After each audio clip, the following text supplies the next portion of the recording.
వాస్తు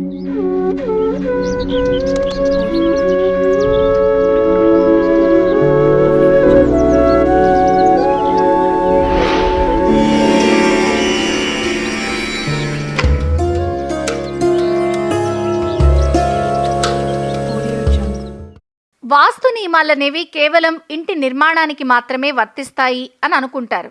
కానీ వాస్తు నియమాలు కేవలం ఇంటి నిర్మాణ విషయంలోనే కాదు, ఇంట్లో మీరు ఉపయోగించి ఏర్పరిచే వస్తువులకు కూడా వర్తిస్తుంది. ఈ వాస్తు నియమాలు మనం వంటింట్లో వాడే చపాతీ కర్ర, పీట విషయంలో కూడా ఉంటాయి. చపాతీ పీట, కర్ర ఏముందిలే అనుకుంటే పొరపాటు. చపాతీ కర్ర, పీటను కొనేటప్పుడు ఖచ్చితంగా కొన్ని వాస్తు నియమాలు పాటించాలి. వీటిని ఎప్పుడు పడితే అప్పుడు కొనకూడదు. కేవలం బుధ, గురువారాల్లోనే కొనాలి. సోమ, శనివారాల్లో వీటిని కొనకూడదు. చపాతీ పీట, కర్ర ఎత్తుపల్లాలు లేకుండా సరిగ్గా ఉండాలి. అలాగే మీరు చపాతీ కర్రతో పూరీలు, చపాతీలు వంటివి చేసినప్పుడు సౌండ్ రాకూడదు. కొనేటప్పుడు టెస్ట్ చేసి చూసుకోండి. అలాగే ధ్వనొస్తుంటే కొనద్దు, పక్కన పెట్టి మరొకటి కొనుక్కోండి.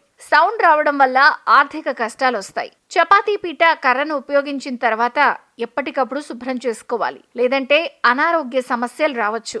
ఇంట్లో నెగటివ్ ఎనర్జీ కూడా పెరుగుతుంది. కాబట్టి వీటి విషయంలో ఖచ్చితంగా జాగ్రత్తలు తీసుకోవాలి.